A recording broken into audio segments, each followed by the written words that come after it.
Muito boa tarde a todos, bem-vindos a essa terceira e última etapa, esse nosso último encontro por este seminário aqui no Instituto dos Avançados da Universidade de São Paulo, onde nós estamos justamente rediscutindo as questões das grandes áreas do conhecimento.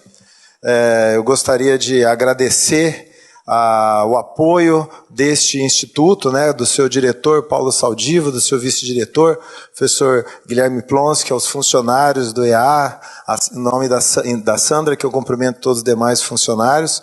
E foi uma atividade bastante intensa, em 3 encontros, nós estamos concluindo agora, e nós tivemos já a participação praticamente de todas as áreas principais da universidade, e nós já pudemos, nos outros 2 encontros, levantar algumas questões que são bastante confluentes.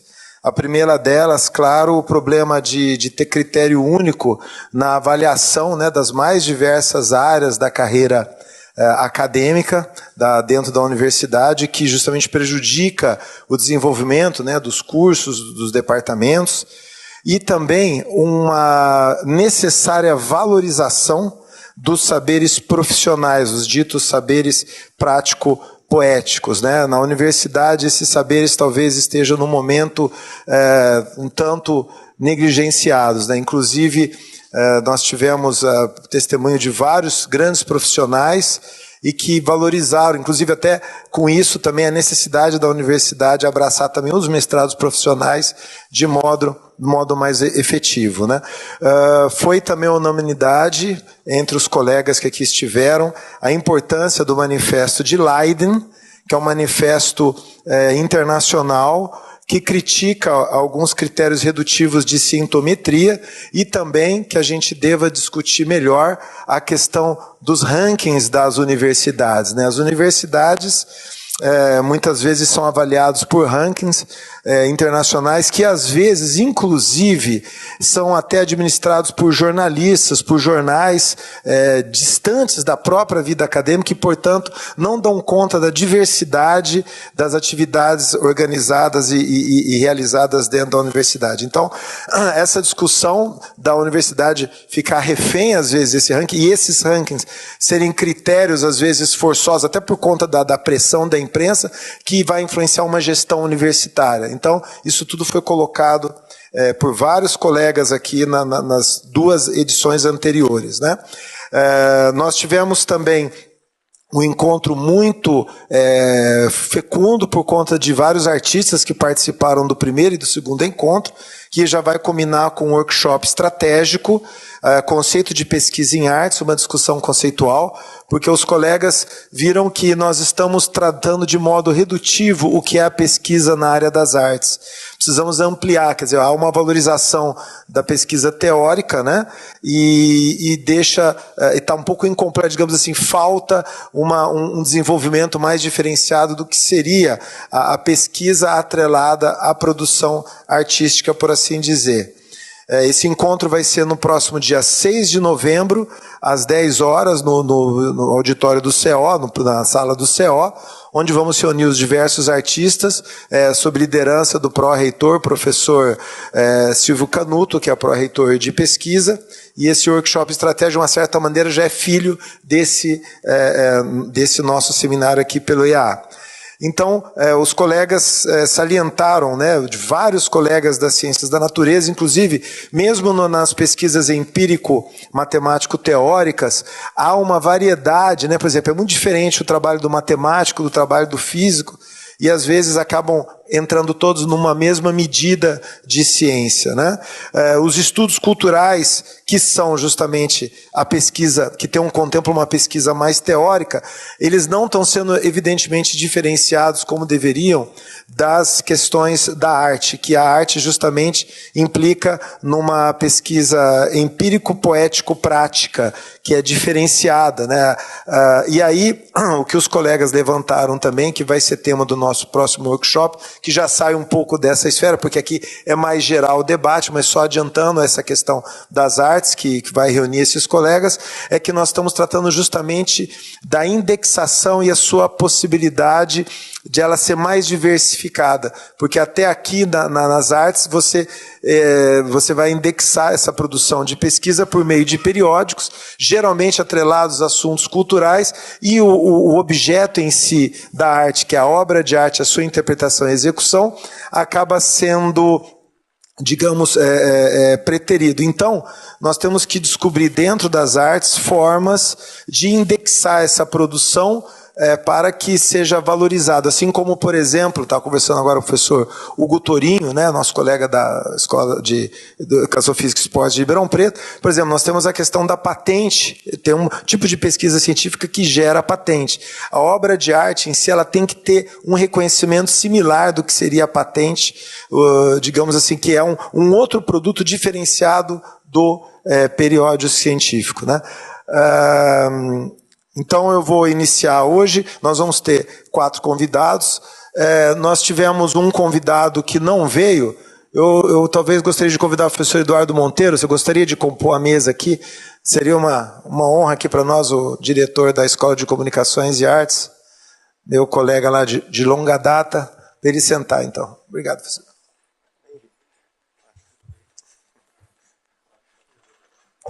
Eu vou passar a palavra inicialmente ao professor Jorge de Almeida, que é da Faculdade de Filosofia, Ciências e Letras Humanas, a gente sempre confunde com a nossa, da FEFELESH, daqui de São Paulo, da USP. Obrigado. Bom, agradeço muito o convite, estou um pouco gripado, então minha voz não está no melhor dos dias, mas é graças à minha voz que eu conheci o Rubens quando eu estava na graduação, ele foi meu maestro, porque eu frequentava as aulas lá também da ECA, né? E fiz parte, acho que foi o primeiro coro, o primeiro grupo que você regeu, não foi? Então, olha aí. E depois eu fiz parte do Madrigal da ECA, com o professor Marco Antônio Ramos, e tenho acompanhado muito a carreira do Rubens como maestro, compositor, e agora aqui também na universidade. Então é um prazer estar aqui, e dou os parabéns pela iniciativa. Eu assisti os 2 últimos vídeos e fiquei impressionado com a riqueza e diversidade das contribuições para esse debate que é tão importante, né? Eu lembro do nosso grande oboísta Fagerlander falar das dificuldades deles lá no Rio, né? E como a avaliação do departamento não contemplava a produção de CDs que ganharam prêmios internacionais de música. Eu vi também outros colegas músicos, nossos colegas diretores de teatro renomados, que fazem parte da história do teatro brasileiro, virem aqui e falar: olha, a montagem de uma peça com meus alunos que dura 1 ano vale menos do que um paper escrito por um dos outros alunos sobre essa mesma peça numa revista indexada. Então, isso é muito complicado. Mas também tivemos contribuições interessantes do colega da astronomia, mostrando também como o caráter não prático, não tecnológico da formação do saber, que é tão importante para toda a ideia real de universidade, tem encontrado problemas também, né? E o colega da cirurgia, com todos os problemas, um grande cirurgião não pode ser avaliado pela sua habilidade, sua história como cirurgião, e é prejudicado na carreira por jovens que publicam, mas não operam e são depois indicados para a cadeira de cirurgia. Bom, eu vim aqui não para representar a Faculdade de Filosofia e Letras e Ciências Humanas, que é muito ampla, tem diversos cursos, é muito diversa, mas com o objetivo de falar um pouco sobre, nesse âmbito, da ideia de tradução. Porque eu sou membro do conselho do CITRAT, que é um Centro Interdepartamental de Estudos de Tradução e Terminologia, e nós temos o mesmo problema, muito similar ao que nós temos com o pessoal do teatro, da música, em relação à nossa produção de tradução criativa, de tradução também técnica, terminológica. Mas antes de entrar nisso, fazer algumas considerações bem rápidas, porque ontem foi um dia importantíssimo para a nossa faculdade, porque foi lembrada a famosa Batalha da Maria Antônia, né, que em 68, lá, o professor Eliseu estava lá nessa batalha, quando a faculdade de filosofia ainda era a faculdade de ciências, né? Opa, quero... Exatamente. Era a alma mater, literalmente, de muitas outras unidades da nossa universidade. Então, depois quero o seu testemunho. E, lembrando esse momento, cada vez mais atual, infelizmente, eu me lembrei de um ensaio do professor Antônio Cândido, recém-falecido, que é um dos grandes mestres da formação de todos nós na Faculdade de Filosofia, O Mundo Coberto de Moços, em que ele faz uma análise da evolução da faculdade, da evolução da Universidade de São Paulo, que começou com conhecimento contemplativo, sem se misturar nas questões reais do país, e depois com a vinda de professores estrangeiros, curiosamente, que queriam justamente estudar o nosso país. Isso incentivou os alunos a participar de maneira muito mais ativa, com intervenções políticas, culturais de toda a ordem, num projeto de nação, né? Num projeto de nação que depois foi interrompido durante a ditadura, foi retomado com enorme custo, e vamos ver o que vai acontecer. Afinal, nós estamos aqui discutindo aspectos da futura avaliação que devem passar, a meu ver, antes pela defesa da universidade nesse sentido. E o professor Antônio Cândido também escreveu um texto fundamental para a nossa discussão, que eu recomendo a todos a leitura, O Direito à Literatura. Não trata apenas de literatura, mas também de música, de teatro. Nesse ensaio, nessa palestra brilhante, ele argumenta que o acesso a obras culturais de valor é um direito universal e deve ser, portanto, também acolhido pelo Estado na sua oferta, no seu desenvolvimento, na formação de profissionais, de público, porque se trata de ter o contato com a boa arte, com a boa literatura, com o bom teatro, é fundamental não apenas para a sociedade como um todo, para o projeto de nação, mas para cada indivíduo em particular. E ele estava retomando aí uma ideia de universidade que nasceu lá na Alemanha, com Alexander von Humboldt, da universidade como o fundamento da Bildung, da formação, como meio de unir, nesse caráter universal que ela propõe até no nome, o homem cada vez mais fragmentado pela divisão social do trabalho. Isso, se no século XIX era um problema, imagina no século XXI. Né? Recomendo a todos também a leitura de um livro importante do professor Christian Laval, da Universidade de Nanterre, em que ele mostra como a lógica do capitalismo tardio, a lógica econômica atual, invadiu a universidade. Nós temos agora indivíduos, pesquisadores autônomos, ligados a redes internacionais, avaliados segundo critérios de produtividade, pagando caro para publicar em revistas indexadas, dominadas por oligopólios editoriais, fazendo propaganda de si mesmos, buscando sua atividade na concorrência e não na colaboração, buscando uma maximização de lucros de capital cultural, que é um termo horroroso, né? Pensando na avaliação de si próprio e dos outros a partir de critérios quantitativos, e esquecendo essa ideia do comum, essa ideia fundamental da Bildung, da formação individual ligada a um projeto comum. O problema é que nós introjetamos essa lógica, mesmo independente da nossa opção política, ela foi introjetada nas normas, nas regras, e nós somos cada vez mais cobrados por esse tipo de lógica produtivista. Isso afeta até mesmo as humanidades, infelizmente, que deviam ser um antídoto para isso, né? Nós estamos vendo, isso já foi discutido nos outros encontros, um momento de crise das humanidades no mundo inteiro. Várias áreas ligadas às humanidades estão sendo fechadas em universidades importantes ou diminuídas, e foi citada, inclusive, uma proposta esdrúxula legislativa de acabar com todos os cursos de ciências humanas e humanidades nas universidades públicas do nosso país. Eu achei que fosse fake news. Eu fui lá no Senado e está lá como proposta legislativa. É uma coisa realmente impressionante.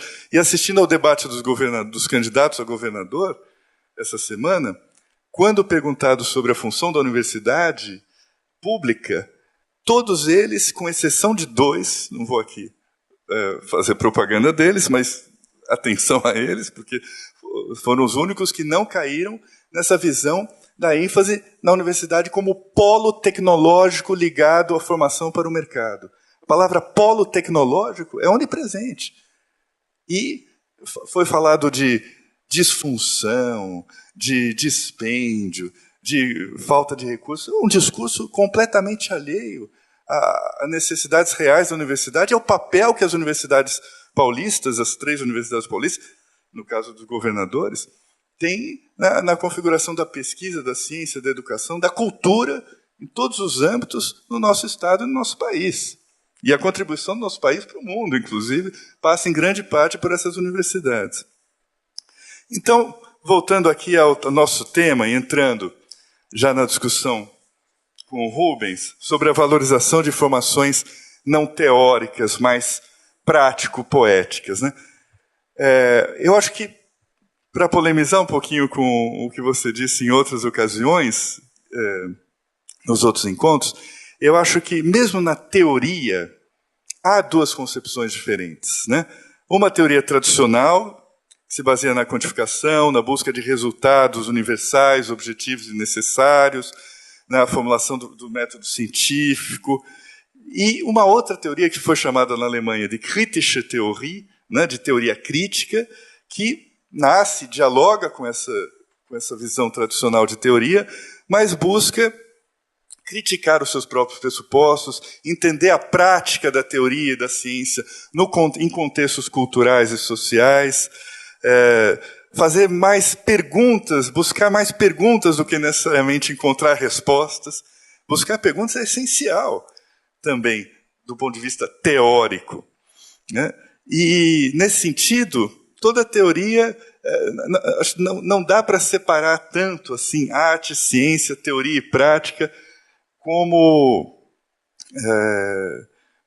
talvez em alguns momentos nesse debate tenha surgido. Acho que esse caráter crítico da teoria envolve o reconhecimento como prática social, como prática política, e, não por acaso, isso surgiu na Alemanha logo antes de uma das catástrofes mundiais e depois culminou em reflexões fundamentais sobre o papel da física, da engenharia e da tecnologia no grande massacre da Grande Guerra, da Primeira Grande Guerra, e no cataclismo nuclear da Segunda.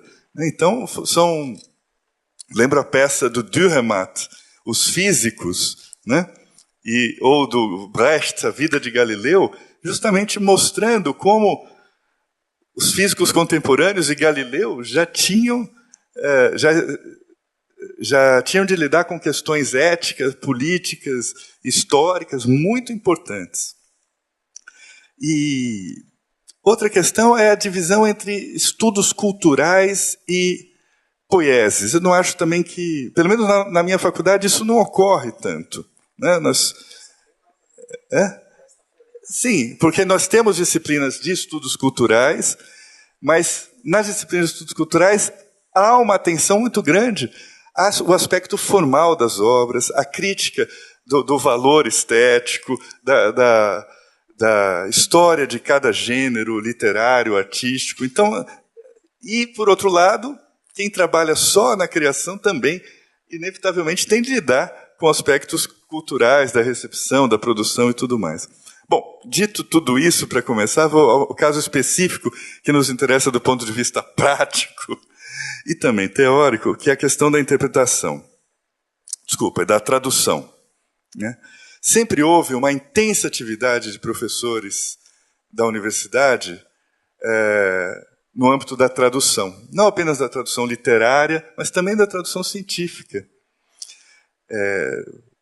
Textos fundamentais como uma anatomia. Quando eu ganhei um prêmio de tradução, não vou falar isso, mas um outro colega que resolveu, que naquele mesmo momento estava sendo agraciado com um prêmio de tradução, eram 2 colegas da Unicamp, ou da Unesp que tinham traduzido o Versalhes, o grande livro histórico de anatomia do latim, quer dizer, de outra área. E estavam lá com tradução. A tradução, a coleção Os Pensadores foi praticamente toda produzida, traduzida, e que teve uma enorme importância no cenário cultural em plena ditadura por professores do departamento da nossa faculdade e da nossa universidade. E também temos a questão da tradução literária. Vários dos nossos colegas são grandes tradutores literários. E é curioso notar que só em 2012 surgiu um programa de pós-graduação especificamente ligado à tradução, Tradusp, que era uma iniciativa interdepartamental, juntando gente de várias áreas, para pensar a questão da tradução a partir de vários pontos de vista, da recepção, da tradução terminológico-científica, da tradução poético-crítica, da tradução literária e assim por diante. Surgiu em 2012 e já está em crise, teve problemas graves de avaliação, já entrou, apesar do CITRAT, que é esse centro funcionar muito bem, nós temos um problema. Nas avaliações, mesmo da nossa área de letras, você traduzir, por exemplo, como o nosso colega Mamed Jarouche fez, em 5 volumes, recheados de notas, As Mil e Uma Noites, que é um acontecimento mundial, né? É uma das poucas traduções completas, vale muito pouco. Recentemente, na avaliação dos livros pelo Qualis Capes, a produção do departamento das áreas de grego e latim, e naqueles 4 anos tinham traduzido a Odisseia, textos fundamentais do Platão, produção lírica latina, coisas extraordinárias. Esses livros todos foram considerados LNC, livros não classificáveis do ponto de vista acadêmico. Então, você imagina todo o trabalho, todo o conhecimento, toda a dedicação que um professor precisa ter, um colega nosso, para ser capaz de traduzir obras dessa importância. E eu não falo apenas de traduções de textos clássicos, traduções de textos contemporâneos também. Nós estamos com problema agora também com nossos colegas do japonês, do russo, do coreano, que tinham programas individuais do hebraico, do árabe, que se juntaram, né? Soube agora também, com a participação do nosso colega, e foi uma coisa histórica isso. E todos eles agora estão com dificuldades. Por quê? Porque não foram... A produção desses programas foi considerada muito pequena, tinha um problema de poucos professores. Agora, a especificidade de cada uma das línguas e traduções é o que geraria, com o correr dos tempos, uma tradição. Ninguém nasce tradutor, ninguém começa a traduzir assim. Há toda uma escola de tradução, você aprende a traduzir vendo, discutindo as suas traduções com outros colegas que dominam línguas complicadas, gente. Japonês, russo, coreano, grego, latim. É uma coisa muito... Você ainda tem que dominar a língua de chegada. Para não falar da versão, hein? Que é a tradução das obras fundamentais escritas em português em outras línguas. Então, isso tudo foi muito mal avaliado. E a tradução, o que é, se nós pensarmos? Ela está no meio, ela tem um aspecto teórico, uma produção imensa, muito relevante sobre teoria da tradução. Tem um aspecto histórico, a história da tradução, a história da recepção, a história do desenvolvimento da cultura do livro e tudo mais, é algo interessantíssimo. Tem um aspecto prático. Nós formamos também intérpretes. E isso corre o risco de acabar. Nós tínhamos, há pouco tempo atrás, 5 ou 6 grandes intérpretes de alemão que o Goethe sempre chamava para traduzir convidados estrangeiros. Agora, muitas vezes, eles estão pedindo que a pessoa fale inglês, porque não tem mais alguém fazer a tradução simultânea. É uma coisa complicadíssima. E esse aspecto técnico é importante também na formação de tradutores para tradução juramentada, diplomática, porque não é assim que você vai saindo falando inglês porque é a língua comum. Não. Cada língua traz a sua cultura, os seus valores, a representação de uma história toda que deve ser respeitada, incentivada e valorizada, como a nossa. Então, Leiden, o Manifesto de Leiden, chama atenção para isso. o incentivo à publicação em inglês, muitas vezes, rompe com o desenvolvimento de traduções locais e questões locais que seriam muito mais importantes do que aquilo. Então, de repente, nós temos, na Alemanha, cursos de literatura alemã sendo dados em inglês para os alunos estrangeiros, porque é bom para a universidade ter alunos estrangeiros. E nós temos artigos nossos sobre literatura brasileira valendo muito mais porque foram publicados em inglês ou em alemão numa revista estrangeira. E que tem problemas de você entrar na nossa tradução. Então, além de tudo isso, a tradução tem a questão poética.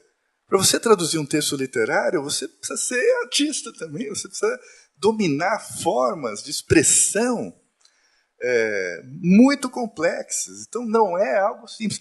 Então, embaralha essa questão teórico-prático-poética de um jeito muito interessante.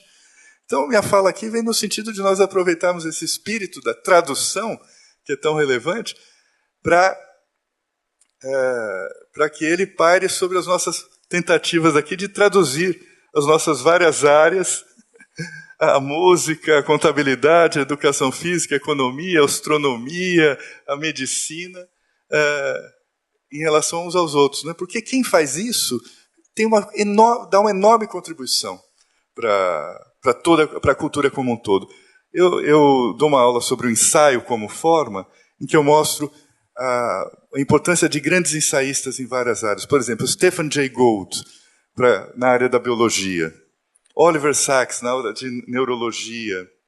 Carl Sagan, na área de astronomia, de física. Richard Feynman, na área de matemática. Né? São grandes cientistas em suas próprias áreas que, ao dominarem a prática discursiva do ensaio, ligado à expressividade que conseguiram colocar nessa forma, conseguiram atingir um grande público e contribuir para quê? Para esse ideal de formação geral que a universidade deve manter e que deve continuar se baseando na docência, pesquisa e extensão em suas mais variadas formas. Então, agradeço muito a participação aqui. Muito obrigado. Esse é o professor Jorge de Almeida. Gostaria só de fazer um comentário rápido, né? Embora não seja tradutor. É importante frisar que a gente tem uma tradução, às vezes, redutiva do Bildung, quando a gente só fala só formação. Porque a Bildung implica em você ter uma inteligência ativa diante de um assunto, a ponto de você ter o pensamento crítico e, acima de tudo, relacionar os diversos assuntos. Então, a Bildung seria, assim, uma formação crítica no qual você relaciona, ela tem uma dinâmica epistemológica que ela não fica parado num assunto só, que um assunto depende de outro. Como meu velho e saudoso mestre Oliver Tone dizia, nunca acredite naqueles que leem só um livro. Então, é bem por aí. E aí eu gostaria, olha, isso aí vai dar um bom debate, né? Porque você falou que naturalmente, eu não sei se eu senti isso, naturalmente, nos estudos culturais, a teoria crítica está presente.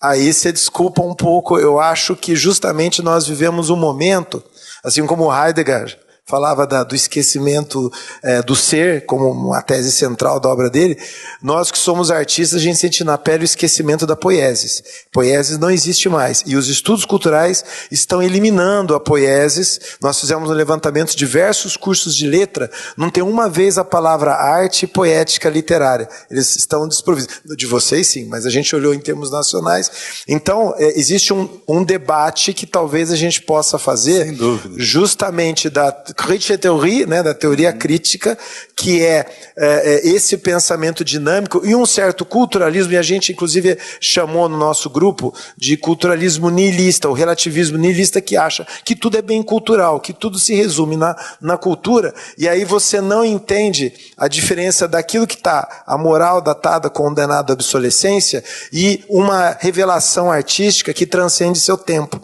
Então fica tudo muito relativo, né, o tudo é tudo, nada é nada. Esse relativismo nihilista, ele passa a ser contrário à própria obra de arte, porque a obra de arte ela acaba sendo entendida de um modo redutivo. Então, assim, a gente sente na pele do lado da Poieses, né? A gente que tem o Festival Música Nova, que estamos trabalhando com a produção contemporânea, que não está bem resolvida a questão da Poieses, não. Isso é verdade, não está. É um outro debate, um debate muito importante. Mesmo a relação entre linguística e literatura na nossa área é tensa, né? Há problemas, mas isso... Você poderia chamar, por exemplo, um antropólogo para falar também dos estudos culturais de outra perspectiva, né? É uma questão muito relevante. E realmente a tradução, nós tivemos agora um trabalho em conjunto com a professora Dorothea Hoffmann, de Munique, traduzimos um texto de Bach, um texto de universidade, ele pedindo verba para o reitor da universidade, para os bolsistas. E foi um texto que nós demoramos 15 dias para traduzir. Ela alemã, eu brasileiro, os dois, ela sabe já bastante bem português, eu morei alguns anos na Alemanha, e juntos, mas a dificuldade, que é o vocabulário do século XVIII, do Bach, e ainda tem um contexto musical. E nós não nos preocupamos em publicar em revista indexada, assim, digo, externa. Colocamos na revista da Túlia, lá do Departamento de Música, atrelado ao Núcleo de Pesquisa e Ciência da Performance, o nosso NAPS-IPEM, para justamente, nós falamos assim, eu quero que os alunos leiam. Então, nós não estamos mais preocupados, vou procurar aquela que tem um qualis diferenciado. Se a gente for atrás disso, a gente não trabalha mais. Então é importante que os alunos leiam, que esteja disponível, ela está lá, a revista, e foi um trabalho, embora eu não seja tradutor, fizemos um trabalho e mostrou um Bach extremamente crítico e preocupado o tempo inteiro só com a qualidade artística. Você não vê uma frase religiosa em Bach. Em nenhum momento da obra dele, aliás, o Bach sempre está querendo a música moderna, a música também exige um empenho maior, um esforço maior, uma qualidade do Bildung, né, de relacionar a música alemã com a italiana, com a francesa. O artista moderno tem que ser dinâmico. Aí ele falava disso o tempo inteiro e que os alunos dele mereciam um regozijo pela bolsa, né? Então, é interessante que eu acabei de meu primeiro trabalho de tradução, mas é apaixonante, porque na tradução você precisa ter todo um domínio contextual que tem que ser muito maior, mais uma área para ser valorizada, e uma área artística tem que estar no nosso workshop estratégico. Quem gostaria de falar agora, na sequência? Então, eu vou passar aqui na sequência ao meu lado o professor Marcelo Papotti, que é da área de Educação Física, vice-diretor da da Escola de Educação Física e Esporte de Ribeirão Preto. Eu gostaria até de salientar a importância, o professor Hugo Torim, que também é da unidade. Nós estamos fazendo uma parceria da música... A professora Miriam, também da Faculdade de Educação Física... O professor Tito Bonagama, que acabou o mandato dele no diretor de estudo de física de São Carlos, que está sempre... Mas ele é tão parceiro do judô, da educação física, como da música, então não conta. O Tito está atrelado a ambas.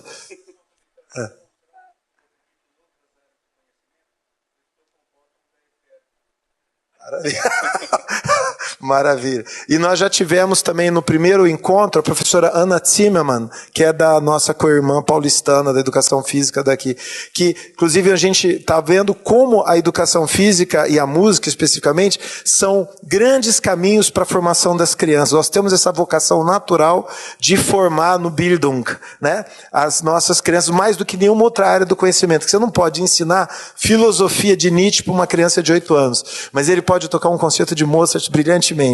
Então, é essa condição da educação física, do esporte e da música que nós temos que valorizar agora como caminho de educação. Por isso, essa parceria forte. Espero que possamos aí caminhar para, né, o projeto que o professor Edmund Baracate estava até sugerindo, o USP, Música, Esporte, Criança, para a gente integrar em ações assim realmente de intervenção, trabalhar com comunidades vulneráveis e trazer esses talentos para a universidade desde cedo, né? E quem sabe grandes músicos e atletas que ganhem medalha em Olimpíada um dia. Boa tarde a todos. Bom, inicialmente gostaria de parabenizar o professor Rubens pela iniciativa, né, e a organização desse evento, agradecer a oportunidade, né, de estar aqui, dizer que é uma honra, né, poder discutir temas que são extremamente relevantes para a produção de conhecimento. E a minha fala eu preparei no sentido de estimular uma reflexão das angústias, né, que a educação física, como sendo uma área aplicada, né, tem passado no sentido de valorização e também na forma como a produção do nosso conhecimento tem sido dividido e também valorizado, né, nas métricas comumente utilizadas, né. Então, resgatando alguns termos que foram utilizados nas discussões passadas, né, conforme apresentado no Manifesto de Leiden, né, que é o documento utilizado como base, né, para esses seminários, as avaliações das pesquisas e dos pesquisadores têm sido realizadas principalmente, né, com base em dados, né, ao invés de juízo de valores. A gente tem observado um aumento no número das métricas que são utilizadas para a realização dessas tais avaliações, né, que, embora, conforme o próprio manifesto coloca, né, bem intencionadas, nem sempre são bem aplicadas. E o manifesto ainda acrescenta que corremos o risco, né, de termos a produção do conhecimento prejudicada pelas próprias métricas, né, que foram desenvolvidas para potencializá-lo. Então, de certo modo, esse possível ou latente prejuízo, né, na produção do conhecimento científico obedece à observação do cientista social Donald Campbell, que ficou conhecida como a Lei de Campbell. De maneira geral, ela diz que quanto mais um indicador social quantitativo for usado em processos sociais de tomada de decisão, maiores serão as possibilidades de distorções dos processos sociais que se pretende monitorar. Então, fazendo uma analogia, ou melhor, aplicando, né, a Lei de Campbell ao uso indiscriminado das nossas métricas, né, dá para dizer que quando a métrica passa a ser a meta, ela deixa de ser uma boa métrica, né? E a educação física, né, que atualmente está classificada na área 21 da CAPES, né, juntamente com a fisioterapia, a fonoaudiologia e a terapia ocupacional, é um exemplo interessante, né, de como as métricas podem influenciar a produção de conhecimento e, consequentemente, o comportamento dos pesquisadores da própria área, né? Especificamente em relação à educação física, né, enquanto prática social e disciplina acadêmica, ela tem uma longa e fundamentada tradição de aplicação prática, principalmente de intervenção social. Mas é interessante que, na década de 60, Brian Conant, um reitor de Harvard, ele questionou a presença da educação física nas universidades, exatamente porque, para ele, ela não possuía um objeto próprio de estudos. Ou seja, foi alegado que a educação física não tinha o que pesquisar e, portanto, ela não deveria permanecer nas universidades, né? Então, a partir desse episódio, foi desencadeado um movimento de valorização acadêmica, que teve como resultado um aumento substancial no conhecimento produzido pelos profissionais de educação física. Mas o questionamento que Conant fez não foi, na realidade, a competência dos profissionais de educação física em fazer pesquisa científica, né, mas sim a identificação acadêmica enquanto área. Ele alegou que o conhecimento produzido não se caracterizava como por ser próprio da educação física, podendo, portanto, ser desenvolvido por outras áreas, como, por exemplo, a própria medicina, né? Então, no que se refere à educação física no campo de pesquisa e produção de conhecimento, observa-se uma heterogeneidade epistemológica com objetivos e conteúdos que transitam por diversas áreas, né? E com o objetivo de ser uma disciplina reconhecida, legítima, valorizada e com status acadêmico, né, a educação física vinculou-se nas denominadas áreas-mãe, né, a fim de fundamentar o seu conhecimento. Até pouco tempo, início dos anos 2000, grande parte do corpo docente, na pós-graduação em educação física, era predominantemente exógeno, né, ou seja, era composto por doutores formados fora do sistema de pós-graduação na área, o que talvez ajude a explicar essa enorme falta de identidade epistemológica. Ao mesmo tempo em que reconhecemos a necessidade de uma produção específica, grande parte do conhecimento é direcionado para as áreas-mães, que tradicionalmente são mais valorizados e melhor atendem às métricas, comumente utilizadas nas avaliações dos programas de pós-graduação. Então, de modo geral, as pesquisas em educação física, elas estão divididas em 3 grandes categorias, né? Que é a biodinâmica, pesquisas atreladas à matriz biológica, né, como a biomecânica, a fisiologia do exercício, aprendizagem e controle motor. A área sociocultural, né, em que as pesquisas investigam temas como esporte e as práticas corporais na sociologia, antropologia, história e a filosofia. E uma terceira, que é a área pedagógica, em que as pesquisas tratam aspectos metodológicos, sociais, políticos e filosóficos, ligados à educação física escolar, formação de professores e também da pedagogia do esporte. Recentemente foi publicado um trabalho que analisou a produção científica das teses de doutorado nos anos entre 2001 e 2010. E foi demonstrado que os programas, naquela ocasião, que foram avaliados com os maiores conceitos pela CAPES, 6 e 7, sendo na época os programas da Unesp e da USP, aqui de São Paulo, respectivamente, apresentavam que 90% de toda a sua produção científica estava concentrado na área de biodinâmica, ou seja, com forte cunho biológico. Então, de maneira concomitante, nós temos observado na nossa área uma fuga de pesquisadores ligados às áreas socioculturais e pedagógicas da educação física, para outros campos cuja política de produção científica apresente-se mais adequada ao tipo de pesquisa que é característico das ciências humanas e sociais, como a educação, a história, as ciências sociais. Aqui me permito citar o professor Marcos Neira, que é um importante pesquisador em educação física, que hoje dirige a Faculdade de Educação aqui de São Paulo. Então, de acordo com o professor Eduardo Cocobum, que é um professor que tem investigado a produção e a distribuição de conhecimento científico em educação física, ele relata que talvez a pesquisa que fazemos em educação física e ciência do esporte, ou a forma em que a dividimos, e que se reflete nas concepções da pós-graduação, ainda não tenha saído da década de 1960.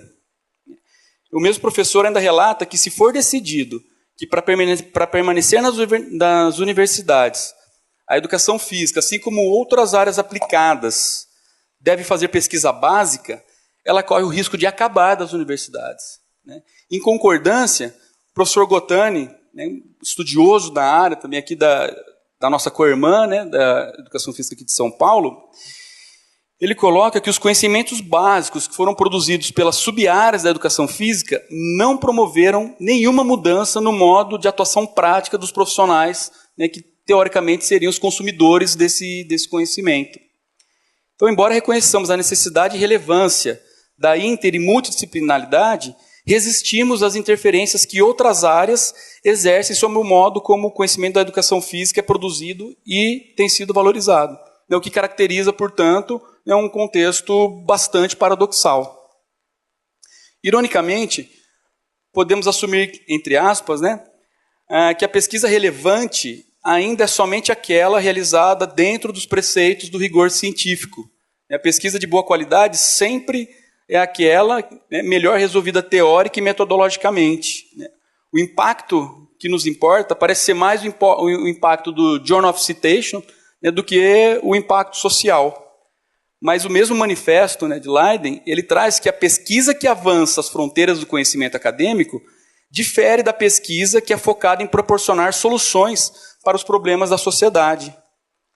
O fato é que o cenário atual nos apresenta uma área, não só a educação física, mas áreas aplicadas extremamente fragmentadas, composta por sub-áreas diversas que pouco interagem, e conforme relatado anteriormente, tem resultado cada vez mais na migração de pesquisadores da área sociocultural e pedagógica para outros campos de conhecimento.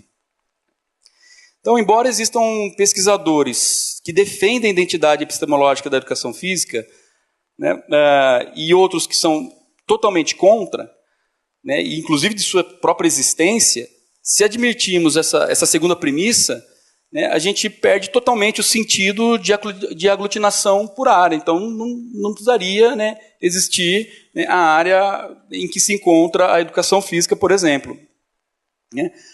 Além disso, é importante destacar que, em função das características da educação física, temos um enorme desafio em reduzir a distância entre os avanços da produção científica e o que é empregado pelos profissionais que atuam nas escolas, academias, nos clubes e no campo esportivo. A propósito, o campo esportivo ainda é um campo mal resolvido nacionalmente, porque em países mais desenvolvidos, a aproximação entre o esporte, exercício, provenientes do campo prático, com a universidade, é um processo absolutamente natural. Isso é importante porque o campo de atuação, na realidade, é o que gera conhecimento, né, e os questionamentos que devem retroalimentar o sistema. Né? Tem um grupo de pesquisadores da Unicamp em ciências do esporte que fazem exatamente isso. Eles buscam, né, que é o coordenado pelo professor Cláudio Gobato, eles buscam os problemas práticos e muitas vezes simulam esses desenhos experimentais em modelo animal para ter um feedback, né, e dar um retorno para os problemas aplicados. Então é um exemplo de interação que é possível ser feito entre as áreas. Né? Eu acredito que o conhecimento produzido por esses profissionais, né, que estão atuando na prática, embora não contemplem em sua totalidade as premissas do método científico, devem ser especialmente valorizados, né, pela educação física, mas especialmente pela área 21, né, embora o tema não seja classificação ou adequação da área nas métricas, né, essa divisão, obviamente, que envolve possíveis classificações. Então, uma outra reflexão que eu considero importante é o fato das métricas relacionadas à valorização do conhecimento produzido, né, nas áreas aplicadas, assim como em outras, na verdade, elas são estabelecidas pela própria área. Então, se existe um problema, né, é nossa responsabilidade resolvê-lo. Somos nós que fazemos o qualis e as métricas. Então, eu gostaria de citar um exemplo, né, aqui da Universidade de São Paulo, que recentemente tivemos a oportunidade de elaborar um plano de desenvolvimento acadêmico da unidade. Né? E aí, nesse plano, foi permitido que a própria unidade apresentasse critérios e o modo como queremos ser avaliados. Então, acho que esse tipo de movimento também deve ser estimulado, né, dentro das áreas de conhecimento, para daí sim a área em conjunto, né, depois, né, talvez debate semelhante a esse, né, estabelecer o que de fato é importante, né, na produção do conhecimento, mas especialmente o que de fato deve ser valorizado no âmbito da pós-graduação, porque na educação física a maior parte do conhecimento científico é produzido, né, na pós-graduação. Então, considerando que a intervenção dos profissionais das áreas aplicadas é um fenômeno complexo, né, e que, portanto, também necessita de um método complexo de investigação, propõe o estabelecimento de políticas acadêmicas que também valorizem e incentivem a sistematização e a produção de conhecimentos provenientes da prática profissional, né, e que possam, eventualmente, resolver problemas aplicados. Como exemplo, eu cito a necessidade de mais estudo e atenção da comunidade científica para os relatos de experiência. Né? Eu acredito que nós deveríamos, a área como um todo, deveria investir mais, né, em proporcionar mecanismos de valorizar, né, experiências trazidas dos profissionais que estão na área, para daí sim nós conseguirmos uma boa retroalimentação do sistema e produzir, de fato, conhecimento científico significativo, né, para determinada área. Talvez seja esse o grande desafio, né, dos programas de pós-graduação, especialmente no tocante à produção de conhecimento das chamadas áreas aplicadas, como é o caso da educação física. Bom, muito obrigado pela oportunidade.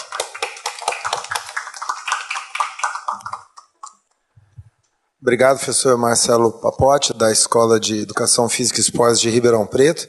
A gente vê que realmente o problema não é só das artes, não é só de alguns campos, assim, é um problema geral da universidade, e essas contribuições são realmente importantes para a gente redigir depois um documento e pensando a partir do manifesto de Leiden, realmente ver que nós temos que repensar algumas coisas da universidade.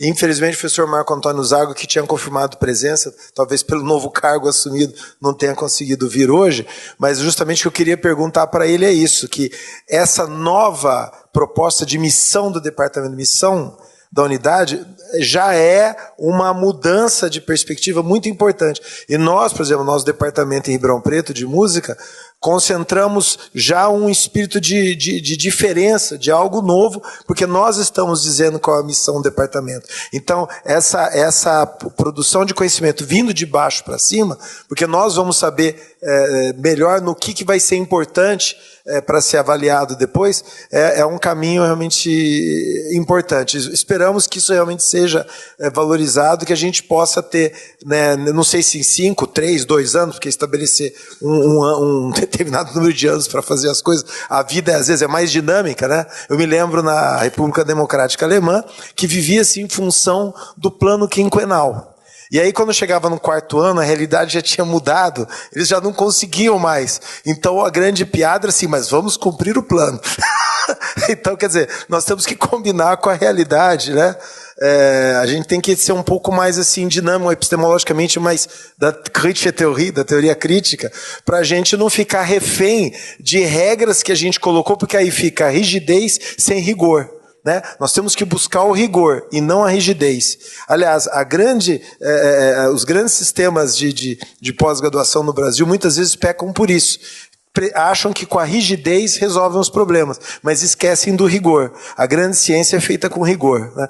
Bom, eu gostaria de convidar agora o professor Eliseu Martins, agradecer a presença dele aqui. O professor Eliseu Martins fez grandes contribuições ao longo de sua carreira para a Universidade de São Paulo, seja na FEA, seja na FEA Ribeirão Preto, que foi o primeiro diretor pro tempore e fundador da unidade, ao lado de outros colegas, mas deu uma contribuição muito importante para a autonomia da FEARP. E agora, como é que chama a universidade? O senhor é reitor agora, professor? Unipinhal, reitor agora dessa importante instituição universitária do interior, e está sempre ministrando também cursos na USP de Ribeirão, enfim. E eu gostaria de agradecer em nome do curso de música pela sua grande contribuição na sua época aqui da COP em São Paulo, na USP de São Paulo, e pelas várias ideias que todas que ele nos sugeriu no curso de música em Ribeirão Preto deram certo. Então nós somos muito gratos, e são essas contribuições, que nem o professor Eliseu, do professor Tito Bonagamba, que às vezes são colegas de outras áreas, mas que são essenciais para o futuro de um novo departamento, como foi o nosso caso. Obrigado pela presença. Eu que agradeço.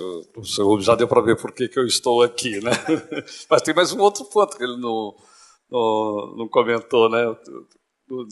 Quase que ficamos da mesma família, porque, afinal de contas, um filho meu, imagine só, um filho que é graduado em contabilidade, aí ele foi fazer o mestrado em música. Foi orientado dele, depois terminou com o professor Corbusier, né? Mas daí, quando ele ficou pai, aí ele resolveu que tinha que realmente mudar de vida, ele voltou e fez o doutoramento em contabilidade.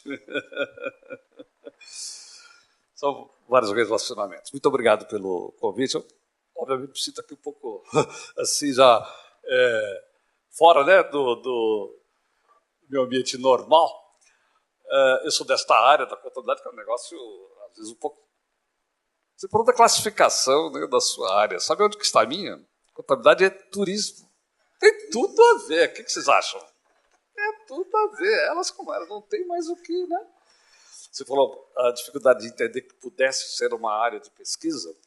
Eu me lembro direitinho. Em 1977, a gente veio, o chefe de departamento, eu era coordenador, só tinha o mestrado, e viemos aqui conversar com o pró-reitor, né, de pós-graduação, trazendo o projeto para a criação do doutoramento. E a resposta dele foi, e tem o que pesquisar? Isso está tudo feito, não tem mais o que fazer, etc. E não quis saber. Aí nós voltamos, né, o que nós vamos fazer? O professor Sérgio Iodissos, ele falou, vamos fazer o seguinte, vamos pegar o currículo dele. Naquele tempo não tinha internet, então demorou, né, um mês, né, mandava a correspondência para a universidade onde ele tinha estudado, para perguntar se tinha doutoramento em contabilidade, PhD, né, se tivesse que mandasse a programação, etc. Tal, trouxe. Nós vamos conversar com ele. Boa universidade, ótimo, etc. A sua universidade, onde o senhor fez o PhD, tem PhD em accounting. Opa, daí a coisa mudou de figura, né? Essa contabilidade está falando de metrificação, eu acho que tem muito a ver. A partir do pressuposto que aqui ninguém é exatamente do ramo, né? A contabilidade tem, às vezes, uma característica da aparência de ser parte das ciências exatas. Né? Você olha um balanço lá no jornal, o ativo bate com o passivo até o último centavo. Então, isso é uma ciência exata, não tem por onde, tá correto? E a maior enganação do mundo. Mas por quê? Porque, na verdade, você tem um conjunto de bens e direitos, conjunto das obrigações e define. Patrimônio líquido é a diferença entre um e outro. Pode deixar de bater? Se eu coloco os bens e direitos aqui, coloco as obrigações e a diferença lá, é óbvio, então é impossível, né? Aquilo não... Mas dá uma... E parece que a gente está tendo muito disso, quer dizer, esta aparência de exatidão na metrificação, né, em toda a avaliação baseada em números, ela dá realmente essa característica de aparentar ser científica, ser exata e ser, talvez, às vezes, se diz, mais objetiva, menos subjetividade envolvida, o que não é absolutamente verdade. E na área de contabilidade, normalmente o que acaba acontecendo é isso. Só quem entra no ramo vai descobrir que a área de objetividade tem muito pouco. É extremamente caracterizada por subjetividades, por conceitos, por definições, por expectativas. Certo? Pode dar esta impressão. Vamos brincar o seguinte. Vamos contratar uma construtora para um prédio de apartamentos, por exemplo. E ela vende os apartamentos na planta, etc. Ela vai ter as suas receitas, vai ter as suas despesas lá com a construção e vai apurar o seu lucro. Bem, ela deve apurar este lucro quando? De que maneira? Na medida que ela vai executando, utilizando de algum critério de performance para ir apropriando esse resultado ao longo da construção, ou devemos deixar para o seguinte, como isso tudo é sujeito a riscos, vamos esperar a hora que ela terminar, aí a gente vê se, afinal de contas, teve ou não teve lucro. Aí o que acontece? Do ponto de vista tributário, interessaria para a empresa deixar para o fim, porque ela só vai pagar o imposto sobre o lucro lá na frente. Mas se tem investidores, tem financiadores interessados em acompanhar o desempenho, preferem muito mais ir acompanhando se ela já está tendo, mesmo que você tenha, claro, mais riscos, porque você vai ter que trabalhar com certos drivers, né? certos critérios para ir apurando. O custo você vai sabendo, mas qual é a parte da receita que cabe a este pedaço? Como é que eu vou... Que critério que eu vou utilizar para ir medindo o desempenho da construtora durante o processo de construção? Então, isso vai envolver um monte de subjetividade de escolhas, algumas vezes um pouco arbitrárias. Está correto? Então, e assim vai em tudo quanto é um comerciante que vai lá, compra uma mercadoria. Ele transporta a mercadoria, ele estoca a mercadoria, ele faz belas vitrines, aí ele faz todo o seu processo de negociação e vende, mas ainda vende a prestação, vai receber esse dinheiro lá na frente. Muito bem, como é que nós vamos mensurar o desempenho desse comerciante? É no momento que ele recebe o dinheiro lá no fim? É no momento que ele consegue fazer a venda? Ou já deveria ir verificando um pedaço do... Porque o lucro é um processo, quer dizer, saber comprar a mercadoria já é parte do lucro. Saber expor a mercadoria é parte do lucro, treinar pessoas é uma parte do lucro. Mas eu tenho que trabalhar com alguma metodologia que seja pragmática. E quando é que eu vou reconhecer este lucro? Né? Tá certo? Então, puxa vida, vai ser qualquer coisa antes da venda é um negócio meio arriscado, que eu posso não vender, etc. Então, veja como entra um aspecto de comportamento pessoal, de precaução. Não, por melhor que seja a mercadoria que ele comprou, por mais mercado que tenha, por mais que estejam as pessoas querendo comprar e dispostas a pagar aquele preço, será que não é o caso da gente deixar e reconhecer só no ato da venda? Bom, mas vendeu e não recebeu. Será que vale a pena? Faz sentido reconhecer um lucro por uma performance de venda e ainda não viu a cor do dinheiro? Né? Tá certo? Então, eu poderia citar aqui um monte deles, né? Quando é o caso de uma mineradora de ouro. Opa! Ela está lá produzindo ouro, de repente está lá com os seus lingotes, né? O ouro todo já purificado, ligotado, colocou no cofre, tá certo? E vai vender na hora que achar que o preço está bom. O desempenho dela deve ser em função da venda, porque a função vender para o comerciante é uma função extremamente complicada, difícil e relevante. Mas para a mineradora, o processo de vender ouro é um negócio relevante. Ele pega o telefone, liga para a corretora e diga... Venda tanto, estou vendendo tanto hoje. É um preço conhecido no mercado, ele olha lá na telinha, está resolvido. Então, medir desempenho em função do processo de decidir vender, o processo dele, a responsabilidade, a grande dificuldade dele é conseguir produzir. Então, será que vai... E assim vai. Então, certo? É uma porção de coisas. Mas a gente sabe aí nesse Brasil, essas discussões que a gente vê dos jornais, por exemplo, essas brigas tributárias das empresas com o governo, uma insegurança jurídica. Então, a empresa está lá fazendo reconhecimento de impostos dentro de certos critérios, que ela interpreta daquele jeito, aí vem a fiscalização, diz que não, quando é que eu vou reportar no meu balanço que estou sendo cobrado pelo governo, tenho que dar satisfação, mas eu vou já reconhecer que devo, não reconheço. Então, no fundo, critérios de avaliação de uma porção de coisas do balanço estão sujeitos às expectativas de geração de fluxo de caixa, que a gente chama tecnicamente de fluxo de caixa descontado. Então, você tem todo o problema, você tem que conhecer de economia como um todo, economia setorial, desempenho da sua empresa para fazer cálculo de certas expectativas, né, as faixas mais prováveis de geração de fluxos de caixa futuro, depois trazer isto em moeda de agora, quais são as taxas de desconto que eu vou utilizar, quais são os riscos que estão envolvidos neste processo, porque altos riscos implicam a produção de uma taxa de desconto alta que vai diminuir o valor presente desses fluxos. Então, contabilidade, gente, eu vou parar porque senão eu me entusiasmo, né, e acabo não... Mas, então, o que acontece? Ela tem uma aparência de ciência exata, e às vezes a gente costuma dizer, no máximo de exato que pode ter é a data. O pessoal dizia, antigamente, não, eu tinha um colega que dizia o seguinte, não, o caixa é certo. Eu falei, isso é porque você é mais novo do que eu e não viveu o tempo da Panair. Acho que alguém aqui já ouviu falar em Panair, tá? Não é possível que você tenha ouvido falar em Panair.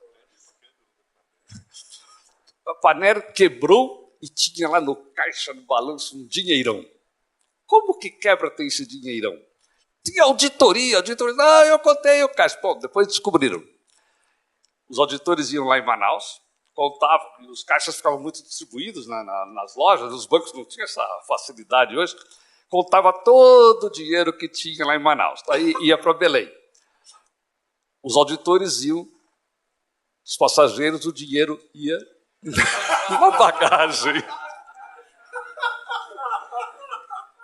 Foi um dos grandes descansos. É o mesmo dinheiro contado N vezes. Né?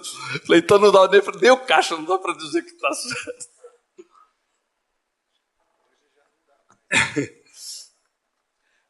Então, o que acontece? E uma coisa, a contabilidade, quando ela é um instrumento de gestão, de controle, de processo de decisão, e aí os critérios que serão utilizados para medir desse jeito, daquele jeito, etc., são problema de responsabilidade da gestão. Os administradores é que definem e vão fazer lá tentativo erro, etc. Acabou. Mas acontece que, no caso das empresas, estou falando de contabilidade empresarial, você fala de contabilidade pública, de instituições não lucrativas, vamos cortar aqui, senão a gente não para. Mas, no caso da contabilidade empresarial, uma grande parte da utilidade das demonstrações contábeis é para os chamados usuários externos. São os sócios, que quando eles não participam de dentro da administração, no caso principalmente quando tem sociedades chamadas abertas, que têm acionistas distribuídos aí, centenas, milhares, milhões de acionistas, que têm interesse em conhecer, afinal de contas, o desempenho da entidade, os financiadores, bancos, debenturistas, etc., os fornecedores de bens, de serviços, que têm interesse afinal de contas, o cliente aqui vai bem ou não vai, né? Os empregados, sindicatos dos empregados, que na hora das suas discussões, das suas pretensões, se interessam para eles, claro, saber se até onde dá para ir puxar. O governo, obviamente, na parte da tributação. Então, o que acontece? Se nós tivermos diversas empresas do mesmo segmento, cada um achando que um critério é melhor do que o outro, já viu, não vai dar certo. Então, existe um processo obrigatório de uma normatização. É preciso que se criem normas para que empresas do mesmo segmento façam seus balanços, apurações de resultado, dentro de critérios que os usuários externos não precisem ficar para cada empresa utilizando... Né? E mais, há um problema de se o critério do Brasil é um, na Argentina é outro, em Moçambique, nos Estados Unidos. Então, há um problema também, um risco sério nesse processo de globalização, por você analisar desempenhos de maneira errada. Então, há um processo de normatização forte em contabilidade. Existe o International Accounting Standards Board, né, que é um organismo então, internacional hoje, né, houve uma competição, o americano de um lado separado, que é o Financial Accounting Standard Board dos americanos, e o resto do mundo. Para variar, né, essas discussões. Bom, e que tem isso a ver com o processo? Então, a gente tem, dentro do estudo da contabilidade, um processo, primeiro, de desenvolvimento de conceitos, de experiências com critérios que podem ser melhor ou não, de simulações e desenvolvimento de teorias mesmo, tá certo? O que é realmente um ativo? Você tem um automóvel, o que é um ativo? O automóvel é o bem em si? O que é importante é o que ele produz de utilidades. O automóvel, mas é o bem... Não.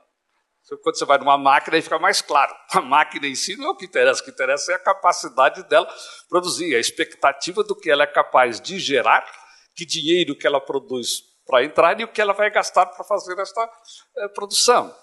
E assim vai. Então, o que acaba acontecendo? A gente tem, na contabilidade, um mundo conceitual, teórico, que tem que ser bem analisado, precisa produzir ideias para serem testadas, certo? Para serem simuladas, para depois passarem ao processo, então, de prática e aí, no final, o processo de normatização.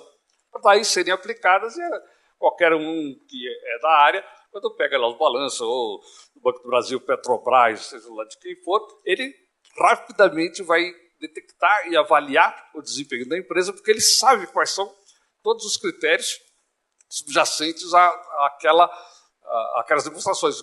Com que base foi? Portanto, ele vai saber e ele vai conhecer os riscos que estão ali dentro. Né?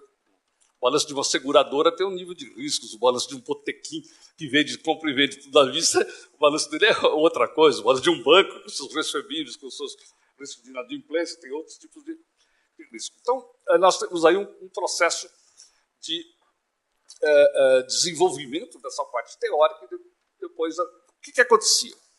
A contabilidade, até mais ou menos 1970, por aí, o grosso do trabalho da academia era, fora a parte de docência, era a parte de ajudar no processo de desenvolvimento de conceitos, de critérios, de levar para o mundo prático, para submeter ao pessoal prático, porque a contabilidade também tem um outro problema muito sério. Às vezes, certas coisas são ótimas, mas são muito sofisticadas e caras. A relação custo-benefício é uma espada em cima da cabeça de todos nós. Então, a academia, e isso foi um erro, viveu muito tempo exclusivamente desse processo que a gente chama de normativismo. De criar ideias, discussões, brigas, teses, defesas, né, polêmicas. Né? Quantas vezes... discussão da música, o irmão do Zé Eduardo, então o Ives Gandra, né, tive polêmicas no jornal com ele é advogado, mas ele era tributarista, então a gente se divertia com toda essa parte de discussão, muita retórica e tal, mas aí o que acabou acontecendo, e é óbvio, tinha que chegar o momento, e veio muito fortemente da área da economia, a tal da pesquisa empírica. Aí vamos começar a fazer pesquisas empíricas. As pesquisas empíricas na contabilidade, elas são muito mais fáceis de ser feitas da seguinte maneira. Vamos pegar aqui um monte de empresas, aí tem 500 empresas abertas, vamos pegar 500 balanços e vamos fazer aqui uma análise de correlação, tá certo? O desempenho da empresa com este fator, com aquela norma contábil, com o nível de governança corporativa, com o auditor que ela tem. Então, esses dados, porque eles são públicos, né? É um banco de dados relativamente fácil. Moral da história, a pesquisa na contabilidade, em poucos anos, passou a ser direcionada totalmente para pesquisa empírica, tá certo? Na base das correlações, às vezes até sem muito cuidado na relação causa e efeito, o que é um problema sério, né? na pesquisa, na estatística, tá certo? Essa dificuldade. E o que foi acontecendo? E além do mais, com todo o processo de estímulo das avaliações do pós-graduação, CAPES, etc., na parte quantitativa da própria universidade, moral da história, foi desaparecendo toda a pesquisa e foi desaparecendo todo pesquisador que pensava, que criava, etc. E foi ficando todo mundo. Pode ir lá pegar lá dentro da FES, você vai encontrar de cada talvez 200 teses lá, 1, 2 teóricas. Tudo na base da pesquisa. Por quê? É muito mais rápido. Quanto tempo leva a produzir um trabalho criativo? Quanto tempo leva para fazer um trabalho empírico? Durante o ano ele faz 3 trabalhos empíricos. Ele leva 2 anos, 3 anos para desenvolver alguma coisa conceitual já bem sustentável. Então, o que acaba acontecendo é que foi desaparecendo a criatividade na academia. Isso foi mudando o próprio perfil do corpo docente. Por quê? Começa com o seguinte, quem está lá dentro, os que produzem bastante estatisticamente, obviamente, tem ascensão. Os outros vão, e estes não conseguem, mesmo quando produzem, não conseguem publicar. Não conseguem publicar. Por quê? Porque os avaliadores trabalham isso do mesmo jeito. Não, se não tiver estatística, se não tiver empiria aqui envolvida, estamos fora. Obrigado, não vou avaliar, não quero saber. Às vezes tem até medo, né? Porque não está nem preparado para avaliar se for um trabalho totalmente conceitual. Um caso ficou famoso lá, não vou dar o nome, um rapaz que conseguiu, depois de muito tempo, defender uma tese em teoria excelente. Aí teve um concurso para docência, ele entrou, ficou famoso lá porque a banca espalhou para todo mundo como tendo sido a melhor aula que tinha aparecido, tá certo? Lá dentro, né? O trabalho dele que ele tinha apresentado como parte, estava fundamentado na tese, como o melhor, mas obviamente perdeu porque o outro candidato tinha 3 vezes mais publicações do que ele. E o departamento estava interessado em competir e levar esse grau em função desta quantidade. Isso é um problema tradicional de sempre. Então, isso vem trazendo, então, eu diria, na minha opinião, uma deformação no comportamento do corpo e na seleção, porque só vão entrando pessoas que têm esta linha. E isso vem causando um drama, porque o que acaba acontecendo? O próprio mercado, os próprios órgãos normatizadores, os próprios praticantes da contabilidade, das auditorias, procuram conceitos, eles estão atrás de conceitos e não acham mais. Recebem lá um monte de papers, de teses de dissertações que ele não consegue absolutamente entender do que se trata. Nem o título consegue entender. Os títulos ainda costumam ser exageradamente técnicos. Dá a impressão que você já ganha metade da aprovação naquele título de 4 linhas, com um monte de... É sensacional.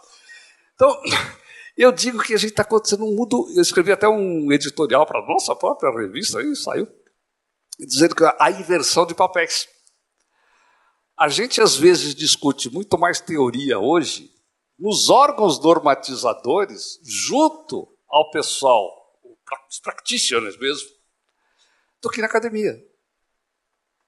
Isso é impressionante. Eu participo de diversos desses órgãos. Hoje de manhã tem uma reunião, o CPC, Comitê de Pronunciamentos Contábeis, que faz a cada 3 meses uma reunião com a Receita Federal, que quer entender melhor dessas normas contábeis novas, e a gente, então, vai lá, eles leem, estudam, fazem uma lição de casa impressionante como eles estudam, né? Tem todo o interesse, aí vai lá, tira as dúvidas, discute, etc. Gente, a gente discutiu muito mais teoria contábil lá hoje de manhã, tá certo? Porque eles querem saber o porquê. Eles não querem saber o que está escrito na norma, eles querem saber mas por quê? Por que isso aqui é melhor? Por que não podia ter uma outra alternativa? E se fizesse isso, fizesse aquilo? Então, eles querem discutir conceitos. A gente discute muito mais conceitos fora da academia do que dentro da academia. Então, esse é um depoimento aqui da minha parte de como é que está esta área de contabilidade sofrendo também com este domínio desta quantificação de publicação. E não o que é realmente importante é a produção do que é realmente, do ponto de vista da academia, da produção. acho que, de certa maneira, era isso que eu tinha que comentar. Muito obrigado.